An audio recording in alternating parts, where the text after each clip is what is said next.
to me, one of the biggest reasons why we are witnessing all this collapse and chaos is because our limiting beliefs we have as a society is just being mirrored back to us. And we're seeing just how unstable these structures to me always have been. But now we're witnessing the collapse of these things because they no longer serve the collective. To me, it never served the collective because anything that separates us from one another and feed this idea of someone being better than another or someone being beneath someone, it never really served us in truth. So if you're someone and you're dealing with a lot of inner turbulence, a lot of time it's our beliefs that we have around situations matters, especially collective matters, and how we see our own selves as it relates to these things. Trust me, I'm really good at knowing these things. Like for example, I had a belief being seen and heard was dangerous ever since I was a little girl. So throughout my life, it really reinforced the need to be unseen and unheard. And that to me caused me more harm than ever wanting to be seen and heard. And not for others, for myself.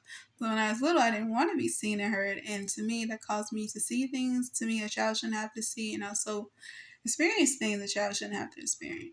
And as I got older, the way I freed myself, I had to change the way I believed about others and myself and the structures that be. And even though it looks very scary right now, the reason why it looks this way is a lot of people who are in leadership roles who have a lot of responsibility, who are misusing their responsibility due to ego, due to how they see the land. One of the biggest reasons why I get overwhelmed with the idea of war, so much bloodshed happens due to it, all to own land that you can never truly, can't take nothing with you when you leave this earth, one. And then as you see, a lot of people don't stay in power as long.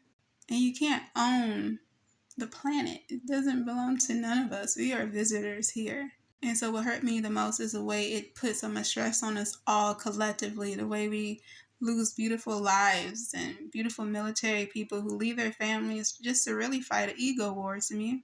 So it saddens me that people who are in power misuse it to cause fear and give this illusion of them being better than someone else. We are all the same. At the end of the day, if a big meteor was coming to Earth, we all be trying to be like, we need to figure this out together, honey. And that's the thing we have to remember. We're all in this together.